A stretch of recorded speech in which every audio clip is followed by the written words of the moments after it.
I want you to imagine your own magic wand or my magic wand or your child's magic wand or your inner child's magic wand. And I want you to just pull the bubble over the Treehouse Cafe.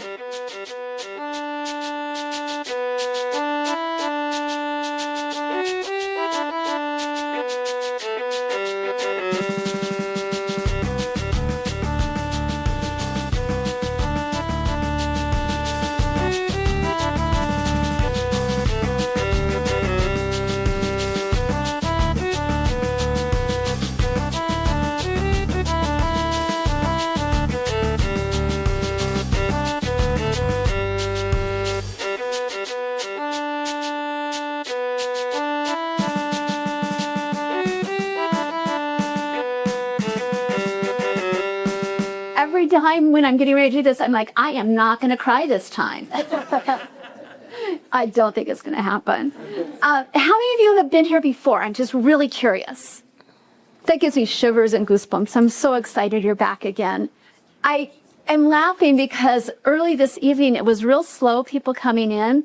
And my good friend John Putnam said, oh, there's a football game tonight. I'm like, yeah, but everybody knew. Well, I didn't understand it was playoffs or whatever, you know, that whole thing. And he still all showed up, snow and ice. And I'm so glad you're here. And there is a speaker, his name is Stephen Bartlett, which you may have heard of him. He's all over social media. And he says that storytellers are the currency for community building. Yeah. And I really believe that story is that currency. And if you have been anywhere today in Colorado Springs, I also have to say this.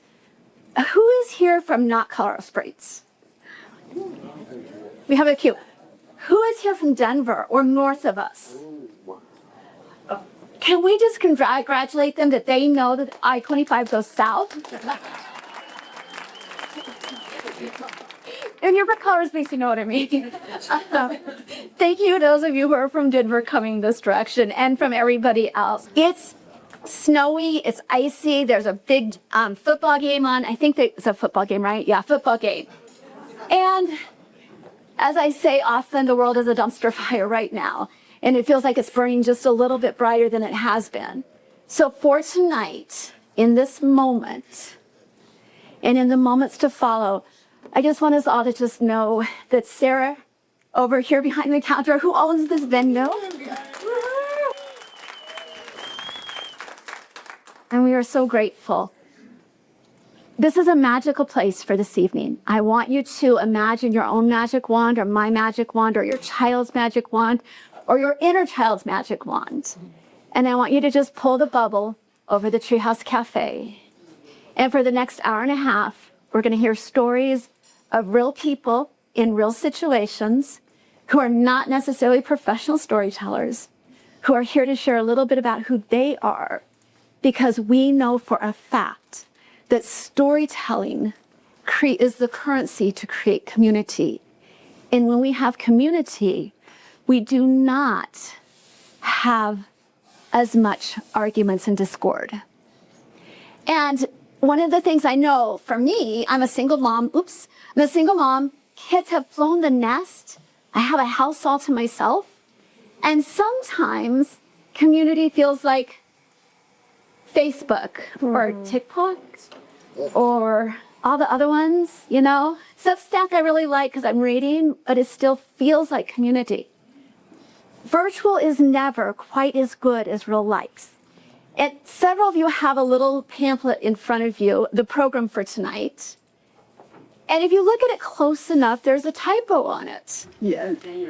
And I made these programs. I sent them to 10 different people, including the storytellers, to proof them. But you know where most people proof them? On their phone. Wow. Right? It's the difference between analog and real life and the phone. So thank you for being here in real life, in analog, reading my typo, and listening to our stories. And our first storyteller tonight is Janice. And Janice has been at several classes. She is an amazing storyteller. I laugh every time I'm with her. And she has a way of just making the world a little lighter no matter what. I'm so glad can I have a hug? I'm so glad you're here.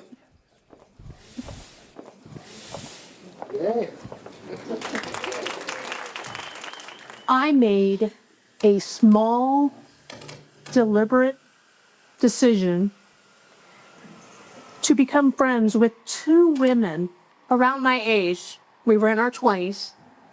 They were from Norway. At the time, that decision wasn't dramatic. It wasn't brave. I didn't feel brave. It just felt intentional. Those women had come to California, because that's where I lived at the time. They had come to California to be nannies. And we met, we started talking, we became friends. We started hanging out. We were laughing. We were telling stories about different things. One of them really spoke English really well. The other one, her name is Siri. And she likes to tell people still to this day that I taught her English because of all the time we spent together talking. And when they would talk about Norway, it was amazing. They were so casual about it. Oh, it's like a small United States. We don't have deserts there. We have mountains. We have a lot of blondes. And we have fjords. Kind of like Minnesota with their 10,000 lakes up there. They had something that I didn't have, though. They had a confidence. They were completely opposite of me. At the time in my 20s, I was very dark brunette, brown eyes. They were blonde, blue-eyed, and that confidence. They would mention Norway, and it would seem so enticing to me. I felt like I could be there. And somewhere along the line, that curiosity of a thought turned into a quiet plan. And within 2 years of meeting those women, I was traveling to Norway.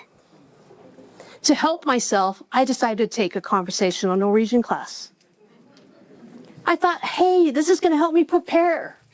I think what it did was make me brave enough to actually go. 2 weeks before I left, I was working in a high-tech Japanese firm in Silicon Valley. I was the receptionist. I answered 700 phone calls a day. By hand. This is before we had all this automated text systems or automatic voice messaging. I said that line so many times, I still know it to this day. Good morning, this is the Japanese company. How can I direct your call? PDX system. Not that old. We ended up 2 weeks later, instead of being in my professional garb, 2 weeks later, I am in Norway on a pig farm. What a contrast. I'm in high muck boots, really huge overalls, and I am feeding 200 pigs twice a day, morning and night. And because I had come in the high season of strawberries, they had a strawberry farm. Guess what I was doing during the day? Picking strawberries. My fingers were stained. My clothes were stained. My belly was full. I also remember that it was so quiet. There was no phones. There weren't people. I wasn't taking deliveries, unless it was the pigs. No, I wasn't taking deliveries. It was just quiet. The silence was amazing. And I found out that those pigs, the strawberries, and that silence started grounding me. I also remember the first time I went into town. I was living in Trondheim at the time. And I would walk into a store and I would say, hello, do you speak English? And immediately go into English. I didn't trust myself enough. The first time I went in, I was looking for the essentials, like shampoo, conditioner, and toothpaste. I could speak some Norwegian, but I wasn't so good at the reading. So I'm sitting there in the aisle looking at these boxes and looking at these containers, and I finally just grabbed what I thought was shampoo, conditioner, toothpaste. I immediately went home, talked to my friend and said, is this really toothpaste? Because it looks like hemorrhoid cream. She says, you're fine, it's toothpaste, use it, you'll be good. I also learned that gatherings were very important there. Kind of like what we're doing when we're much smaller, but we would get together for coffee. The coffee wasn't rushed. If it was in the afternoon, it usually had something with dessert. If it was later on in the evening, it was a big meal with coffee and dessert at the end. And thank God for that, because this coffee was strong. And I learned to drink coffee there. And I needed that sweet stuff to get the coffee down. But it wasn't rushed. They welcomed me with open arms and kindness. I felt heard, even though I couldn't talk very well. And at first, I kind of joined in. People were interpreting for me, but slowly they quit interpreting. At the end of my 6-month stay, I would go into a store at that point and say, "Snacka du engelsk? Jag kan snacka lite norsk." And they would say, "Oh, you speak fine Norwegian. Let's just keep talking Norwegian." I'm like, whew, thank God. I could communicate with them. I was getting connections, finding that kindness among other people my age. 2 women would invite me over to their apartments, and we would knit. Me? Knit, yes. I would knit. I still have a vest and a sweater from that time. Those gatherings were important too, because we would talk about all kinds of things. And this was before we had individual cell phones, okay? We're talking about no texting, no calling, because most of us couldn't even afford landlines. We would just all end up at the same place. Kind of amazing. As the time went on, I got invited to different places as well. Apartments. I also got invited by my friend Siri and Lars Helga, and we went to a cabin for the weekend. And just to get to this cabin, it was an adventure. You had to drive 2 hours, 3 hours. Then we parked at a dock, took a boat over to the cabin. Once we were there, it was beautiful. Again, it was quiet, little cabin. During the day, we were hiking. I did a lot of that almost every weekend, hiking. And during that time, like I said, during the day we were hiking. That night, they decided, oh, let's take Janice crabbing. And I'm like, okay. We went out at midnight. Now, crabbing at this particular cabin meant you get into a rowboat. I'm up front. Janice, you be up front. You'll be fine. Siri was in the middle, and Lars Kelly was doing the rows. You go right up to the shoreline where the rocks are. And you take a flashlight and you shine it down, and you can see the crabs feeding on the rocks right there. And what you're ideally supposed to do is see where their shell is and reach in and pick them up and put them into the boat. Me, I'm afraid of the dancers. So I very strategically figured out where their big claws were, would grab them from the back, reach in, and just throw it over my shoulder. Most of the time, right back into the water. Saved that one. Other time, I could hear Siri dodging them because they were falling in their laps. Lars Helga's just rowing. You're doing great, Janice. Keep going. Thanks. The next day, we gathered all these crabs together, put them in a big metal bucket with salt water from the ocean, and we cooked them over an open fire. That is the most memorable and delicious crab I've ever had. I also got invited to go way up north for another trip. And this is where the land of the midnight sun. The sun does not set in the summer.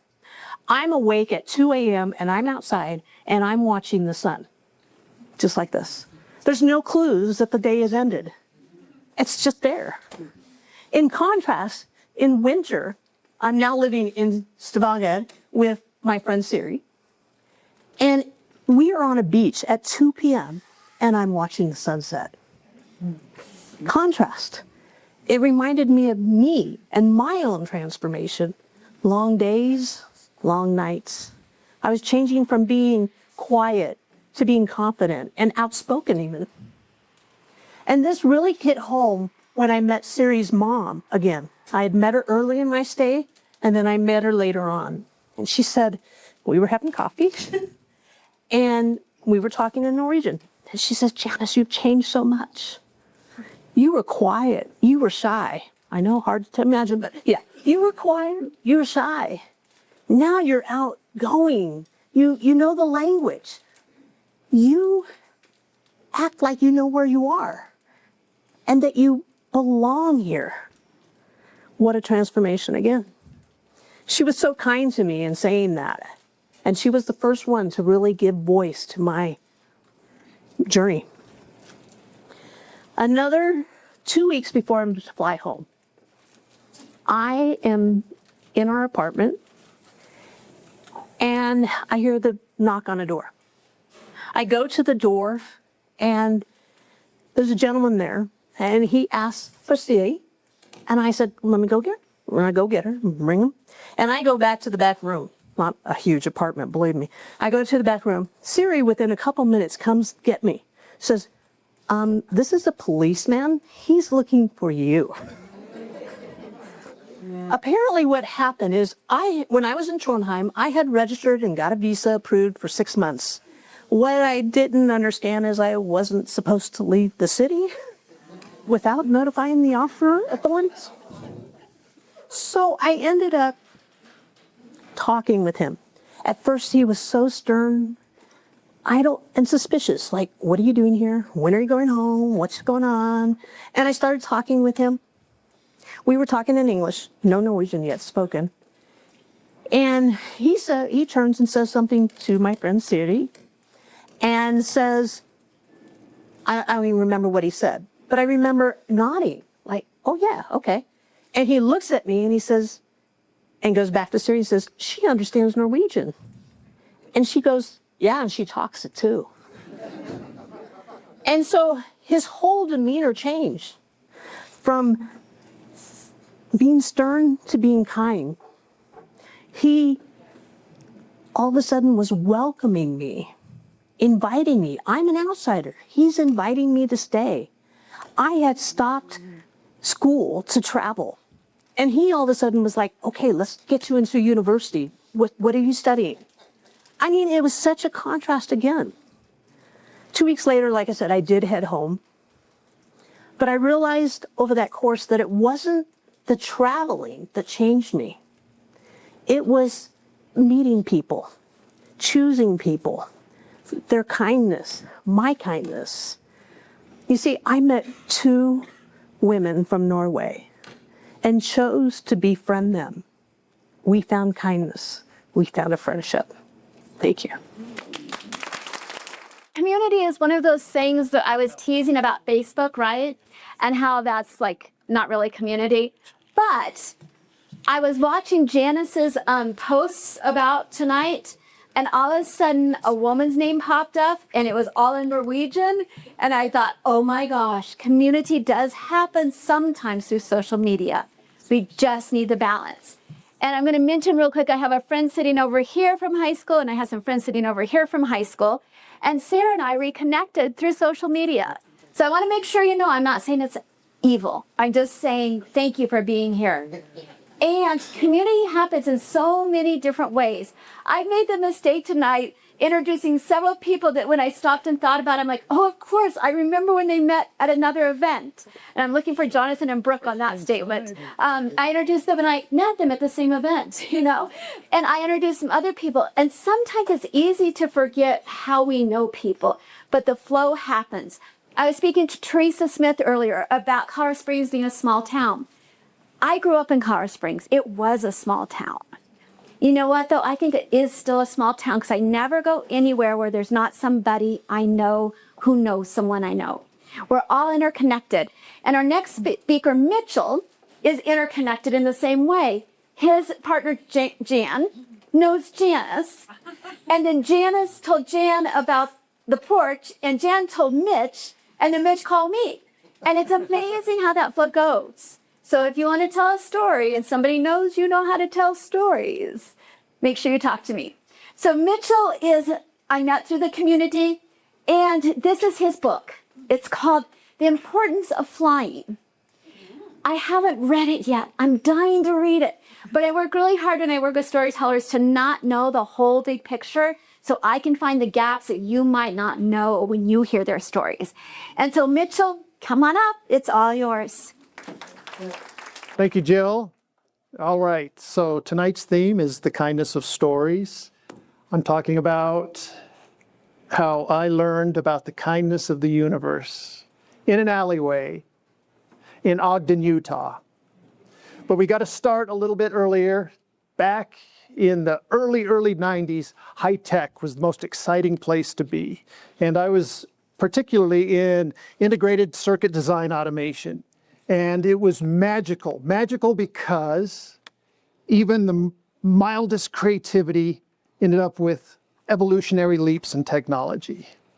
But then by the mid-90s, consumerism had crept in and it began to pollute the magic.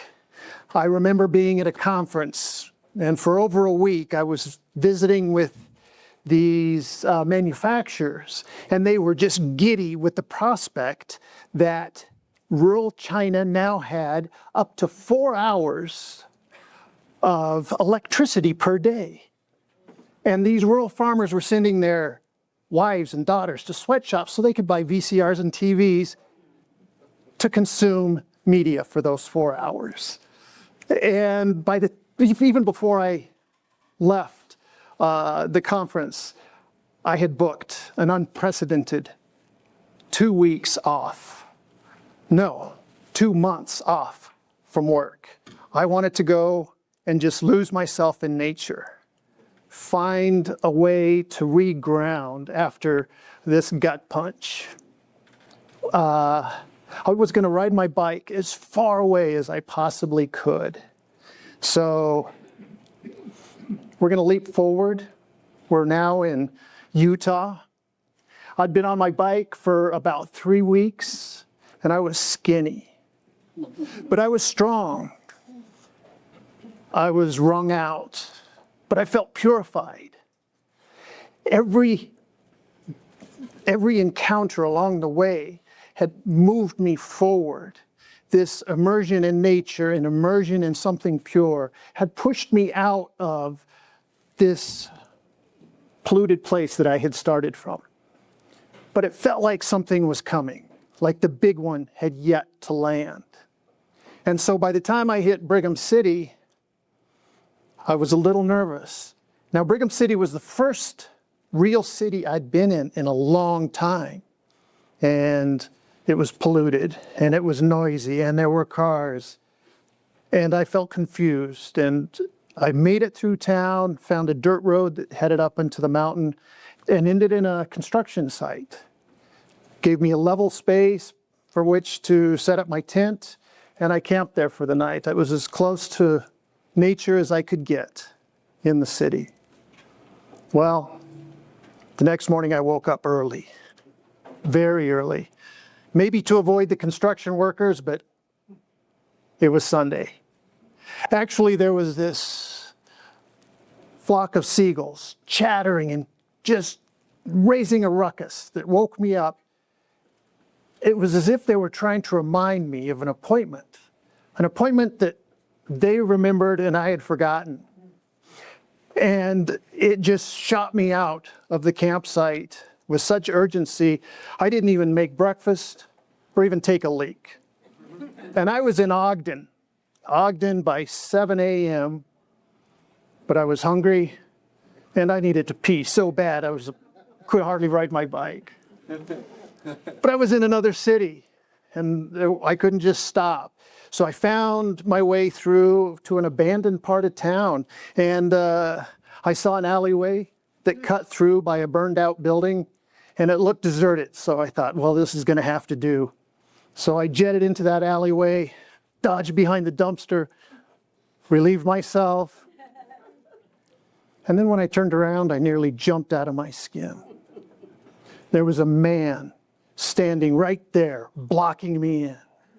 "There you are," he said. "I've been looking for you." And then he pointed to the sky. And those same seagulls that were at the construction site were still circling overhead. He said, "Seagulls are shorebirds. They travel between the worlds.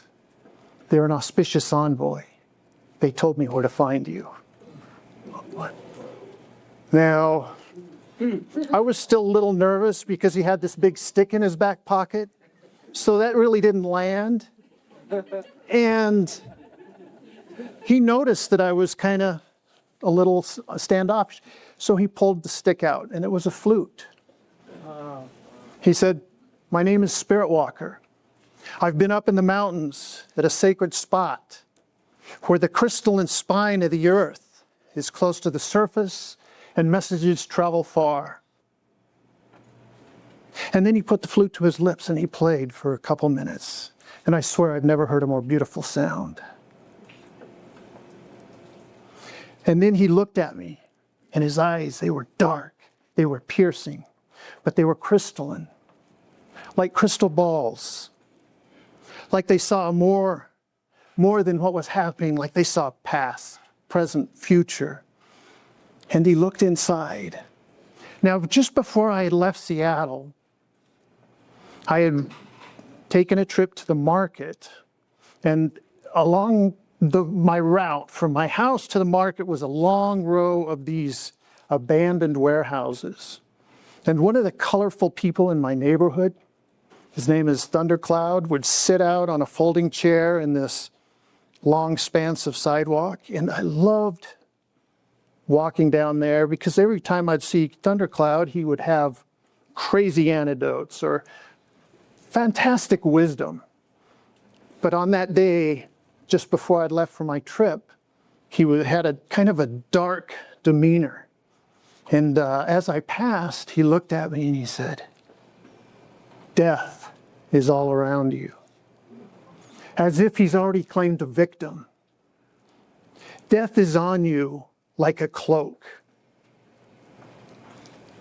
Well, while I was there in that alleyway, this guy who had just played the flute, who had just introduced himself as Spirit Walker, looked at me with those piercing eyes and said, "Death is all around you. Death is on you like a cloak," using the exact same words that I'd heard 3 weeks earlier before I left Seattle.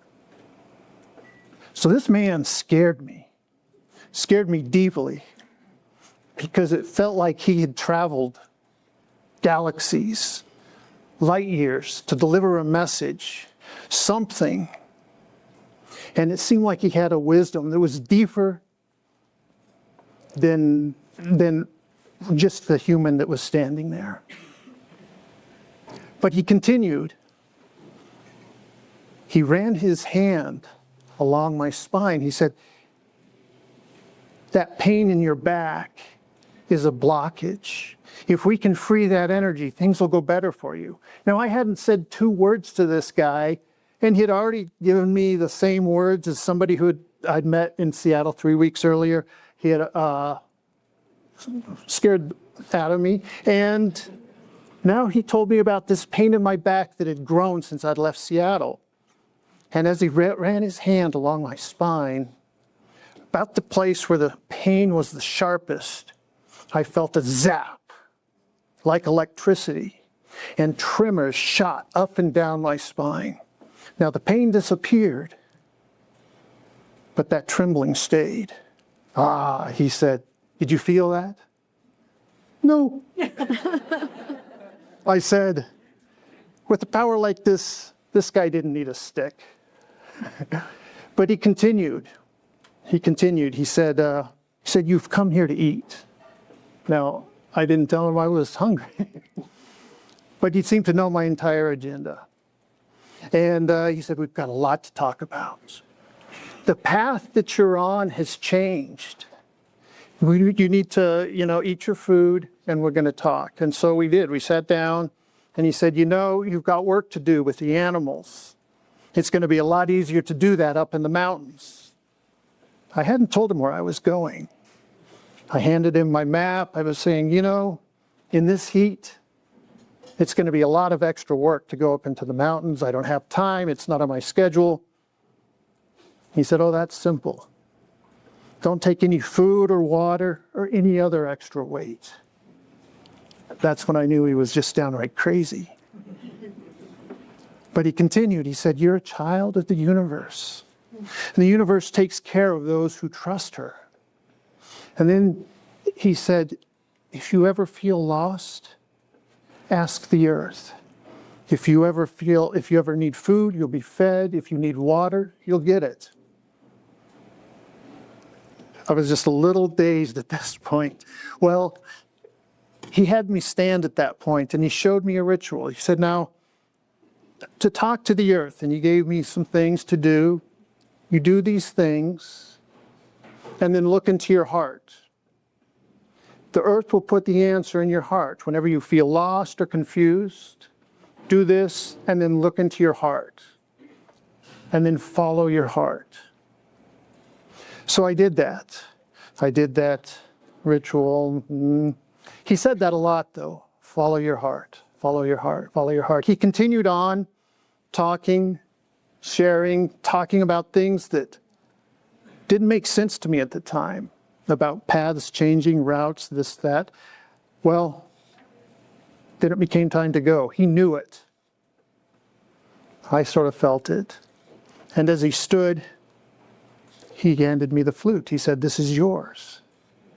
And the little scared me, said, I don't know how to play. He said, oh, but you do. You've just forgotten. And he handed me the flute and walked away. Well, I was thoroughly confused. I felt like I was 100 feet underwater. So I did what he had showed me. I performed the little ritual. I asked the earth. And then I looked in my heart. In my heart, I pointed my bike to the mountains. Now my head said, this is stupid, but my heart said, this is right. And so I went off into the mountains. And just like Spirit Walker had said, every time I was hungry, people showed up and I was fed. Whenever I needed water, I found springs, or people gave me something to drink. And whenever I felt lost, I asked the earth, and I was shown more beautiful paths than a map could ever show me. And the rest of my trip was like that. It was magic had returned. Now, sometime later, I returned to Seattle, and my path had changed. Just like Spirit Walker had said, and it was starting to make sense now. While I was gone, I had been laid off from a very secure job. Now I thought I should go looking for work. But I felt lost. I felt confused, so I stopped and I asked the earth. And I looked inside. Now my head said, this is stupid, but my heart said, wait. And so I waited. And that's when I stepped into the river of time and magic and the kindness of the universe, and I followed that. And it's been rewarding and amazing ever since.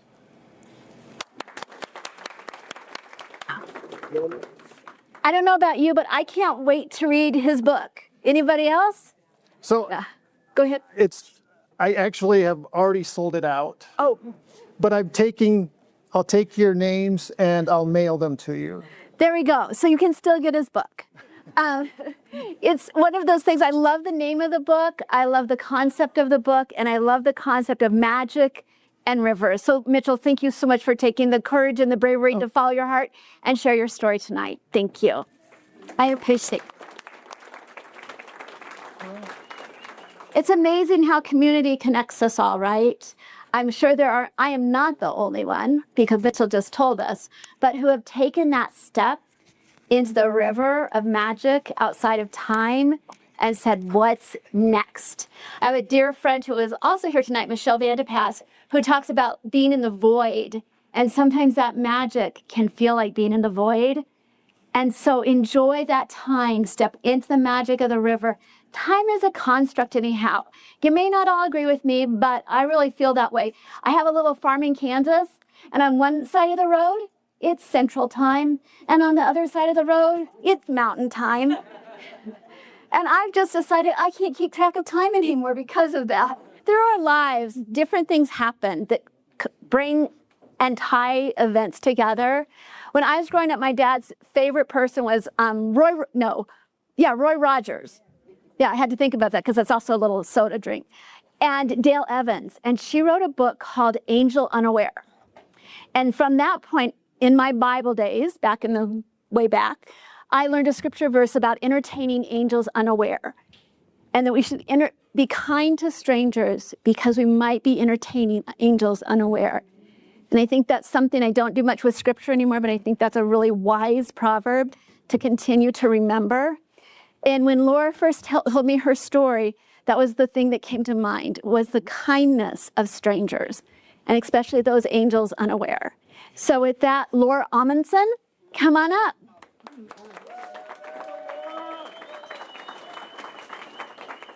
The dice were in my hand.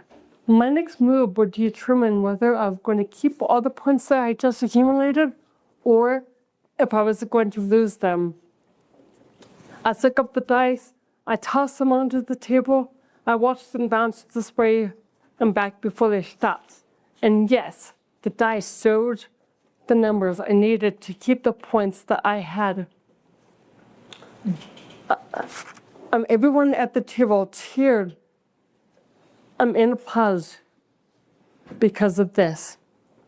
This was one of the scenes from one of the many game nights that I had while I was living in Turkey. Our life can toss us into many different directions, and we can choose how we are going to respond. Some people view change as scary, and other people view change as exciting. No matter what the change is the opportunity to learn and grow beyond our comfort. Over a decade ago, I had the most wonderful and hard change happen to me in my life. My sister and her family were getting ready to be deployed to the next military assignment in Adana, Turkey, and they asked me to go with them. Me? Go to Turkey? I leave my job of 10 years, leave my family, my friends, my life here to go all the way across the world to face the unknowns? I don't know if I was ready for this, but in a way, I knew I needed and wanted this change in my life. So after I thought about it for a minute, I said yes. I was both nervous and excited for this new venture that I was going to go on. The only thing familiar that I knew was my sister and her family. We were on this journey together. I decided to go with them, despite my fears of the unknowns. On the military base, there were people and cultures who shared the neediness of being on space together. That's what made living on space so special. This military base was a little town. It had everything you needed. It had a grocery store, it had stores, it had a library, it had a community center, it had a chapel. I could walk almost anywhere. And we were welcomed there with kindness and a generosity. Off base too, we were shown the same kindness and a generosity.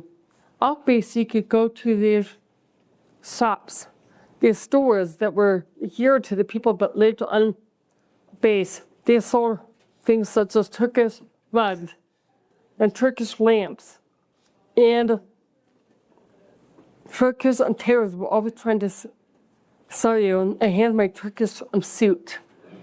And also, on these stops were some of the most authentic Turkish food you had. It was so good. I loved the food in Turkey. Making the decision to go with my sister and her family was hard. But as soon as I got to Turkey and felt the welcome and the kindness, my fears melted away. Life there was simple. It was easygoing. It was safe. And it was kind. 2 houses down from where my sister and I lived was a hospitality house. I'm hosted by Tony and Teresa. A hospitality house is a home hosted by somebody on the military base that welcomed anyone who might need a place to feel at home, to have a meal, and to fellowship with one another. The first time I met Teresa, she invited me to this hospitality house. One of my fondest memories of living in Turkey was this hospitality house. Every Sunday night, people would gather at their house for food and fellowship and fun and endless hours of games, which I loved. I don't know what made this hospitality house so special. I think it was just the togetherness, the belonging, just the laughter and the fun we had playing games all night long. We found community with each other when we were each so far from home. I will never forget the kindness shown to me in one small silent gesture. After my first night at the hospitality house, I was headed home for the evening. I went outside and stood at the top of the stairs. These stairs did not have a railing though, so I was wondering how I was going to get down them because I'm a bit wobbly on my feet. So this could be quite challenging. I was standing there contemplating what I was going to do when Teresa came over and stood by me. And she held out her elbow. I looked at Teresa, I looked at the elbow, and then I tucked my arm under her. And steadily we walked down the stairs together. This small act kind of spoke volumes to my soul, not just because it was a small act, but because she saw a need and met it without making it a big deal. This small act of kindness made me feel seen and loved and valued and accepted. When I go visit Teresa now these days in Virginia where she lives, now she still holds out her elbow for me, and I gladly accept her help. Those nights of the hospitality house I will always look back on with fond memories. Just the being together, the love and acceptance and the games and the laughter that I felt in the house of Tony and Teresa, I will cherish always. Life is an ebb and flow of seasons. Remember good experiences. Don't dwell on the past. Live in the moment, because kindness is contagious. Mm-hmm.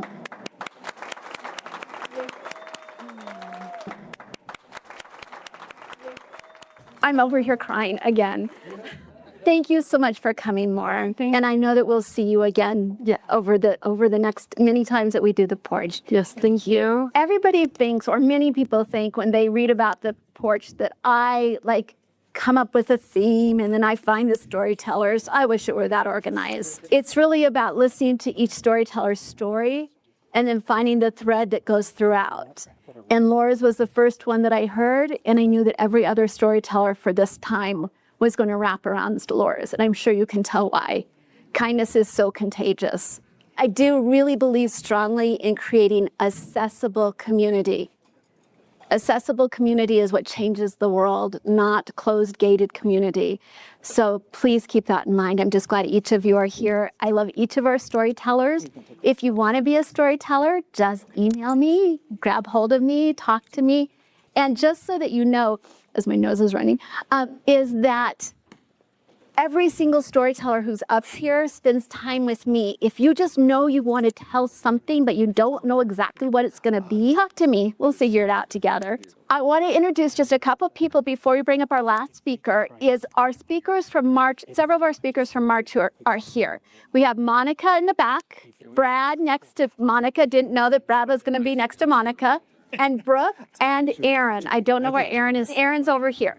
So we have our lineup for March. It's March 14th, and we have several people for May, but we still have several sessions open if you still want to tell a story in 2026. I want to take a second real quick to thank Scott McFadden over here for doing our community table. Sue and John over here, who I couldn't do life without, who also checked you in. Robert Kittredge, who is just all around a helper who helps us out here, took care of the backdrop. For those of you who have been here before, doesn't that make all the difference? Oh yeah. Yeah, it's like so different. It's like the different feel. It's amazing what one little thing happens. And then of course, all the friends and family who came here tonight to support the storytellers and to have a little night of magic. Don't forget that every single day of the week, Sarah is creating magic here at the Treehouse. On each of the doors are lists of all the activities coming up. And then there's more online, and there's so many. I mean, you could spend all day, every day here and not do everything that's available. So don't forget that there is magic every day here at the Treehouse. I'm so grateful you're here. And our last speaker, come on up.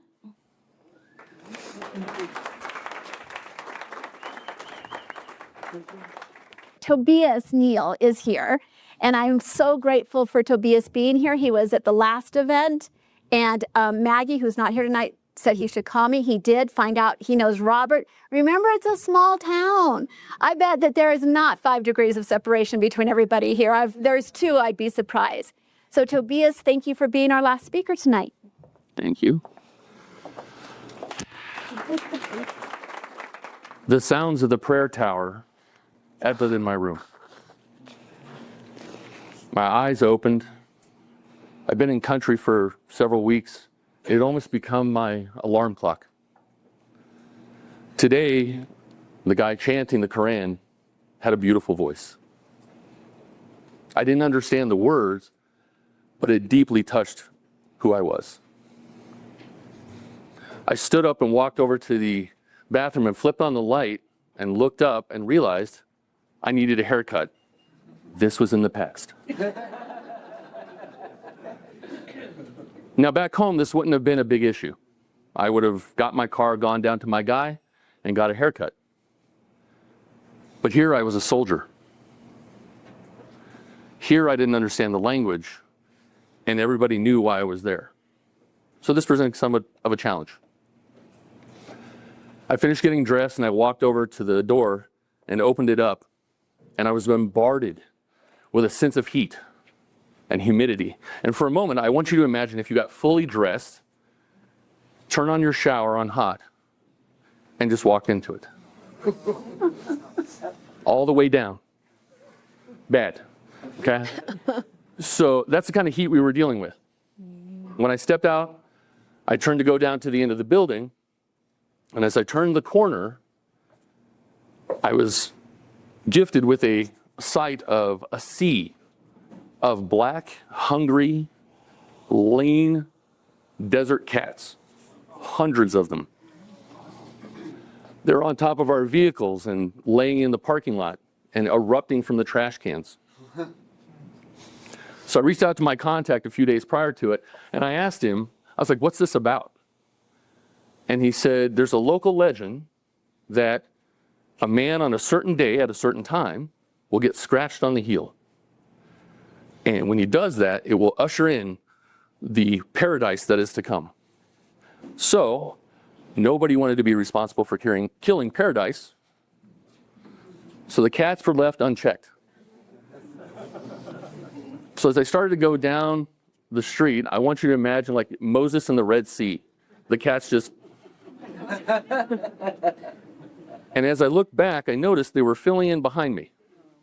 Now, I don't know if you've ever had a world where hundreds of cats are following you.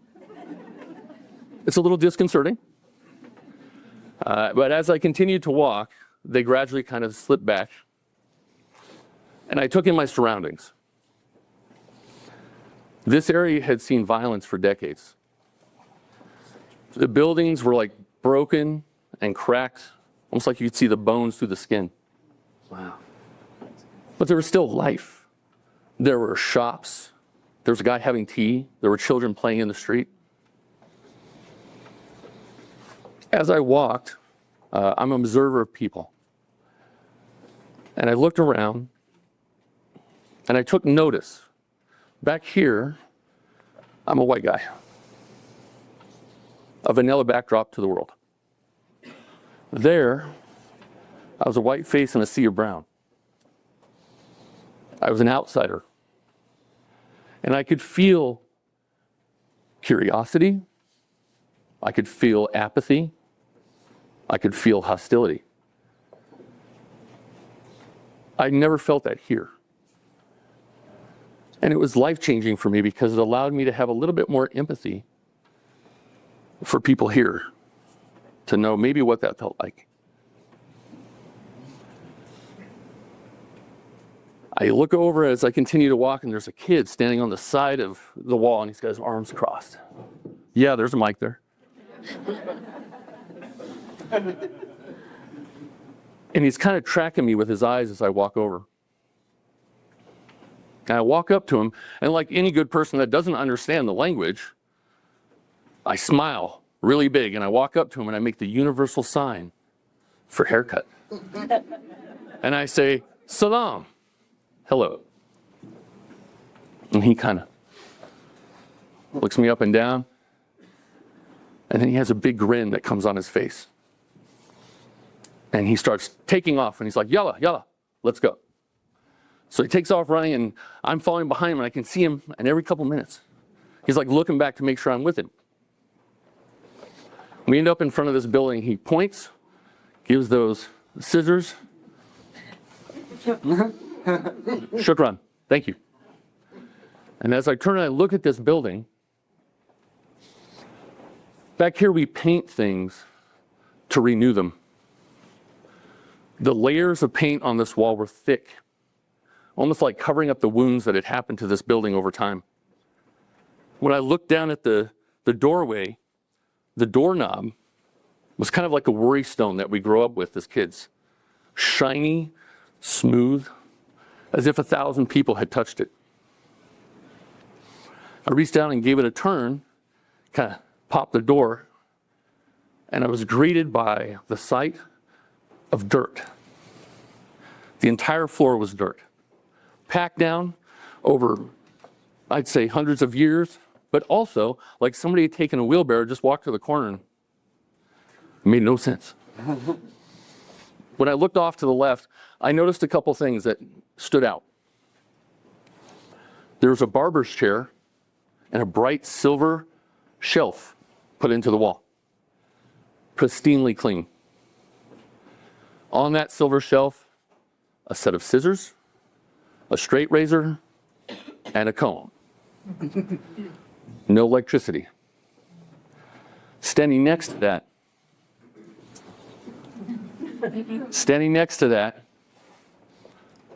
was a man that I could almost say was ancient. He was hunched, balding on his head, a little gray to his eyes. His skin, as if he had seen too many days out in the desert, dark. His fingers gnarled with like arthritis. And he just stood there, looked at me, and he's like, so I go and sit down, and there's no conversation to be had. So I'm just kind of like, you know? So he takes his fingers, and he puts them into his scissors, and he goes to work. And for an hour, he cuts my hair almost hair by hair. He brings it up with a masterful hand, but slow, for almost an hour. Then he takes it, puts his stuff up, and he begins to clap my shoulders. This does not happen here. And then he starts massaging my neck, massaging my head. I wish that happened here. But for like another 10 minutes. So we're like an hour and 15 in. And then he steps back, makes a gesture. So I reached in my pocket to pull out my wallet to pay him, and I realized when I looked inside, I didn't have any local money. I'd spent it. But I had a $20 bill, US. And I thought, okay, back home, it's about what I pay for a haircut. I'm gonna go ahead and give it to him. So I pull it out, I go to give it to him, and he takes his hand. No, really upset. I'm like, oh no, how am I gonna pay for this? And I was like, no, please, I'm trying to explain to him. I was, please take it. No. And so I kind of reached out to his hand, and I was like, right? And he took his hand, and he closed it, and he looked at me, and I'm like, oh no. And then he began to shake. And then he began to cry. So I felt bad, and I went to go hug him, and I started crying. And then I was like, why are we crying?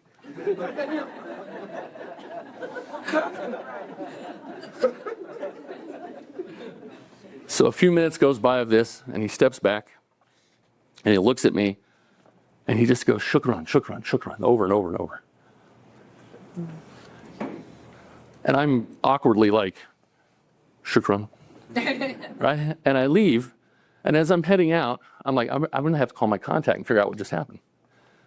So I go back to our flat, and I come in, and I call him up, and I said, hey, I just had this interaction with this barber. There was crying, it was black. And I said, can you tell me what happened? And I said, I didn't have any money, so I gave him $20. And he said, huh, US? And I said, yeah. And he goes, you made him rich. And I said, what do you mean? And he said, your haircut here's about 5 cents. You just gave him 6 months' wages. I said, how the hell do you change a life for $20? So I said, hey, thanks, I appreciate it, and got off, and I called my guys, and I said, while we're here, everybody goes there. Wow. So a few months goes by, I come home, and I brought him with me, that story. And I realized I can't change the world. It's too big. I can't do it. But I can change the world for one. Earlier we heard in our story, someone shared a kindness and they felt seen. And that can be something as simple as one of us just saying, hey, you look nice today. Or hey, thanks for being here. It can be so far as like I heard somebody on Facebook that needed $200 to fix her car because she couldn't get to work, her parents were down. Could be lying, could be not.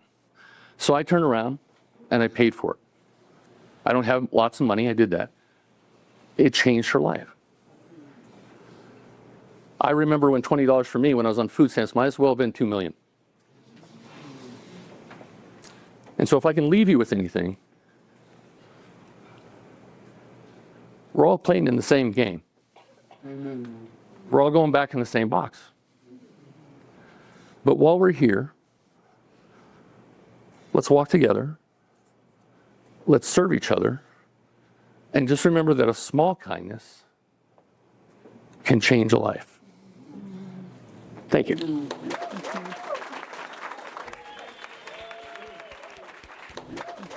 Aren't they great stories? And aren't I like the luckiest person in the world that I get to hear them several times before you get to hear them? I think I'm a pretty lucky person. As we are headed out from our magical bubble, because we can't stay in it forever, in this particular magic bubble, but you can stay in your own magical bubble. It might pop every now and then when the world intervenes, but pull that magic bubble of kindness around you, wrap it around you as if your life depended on it. Because kindness is really the only thing we can hold on to right now that we need to have in our lives. And I am so grateful for the kindness of all of you who are strangers but are now friends. Some believe it is only great power that can hold evil in check, but that is not what I have found. It is the small, everyday deeds of ordinary folk that keep darkness at bay. Small acts of kindness and love J.R.R. Tolkien, we can't deny him. Have a great evening. Feel free to stay and chat for a while. If you want to tell a story later on, come see me. Thank you for coming.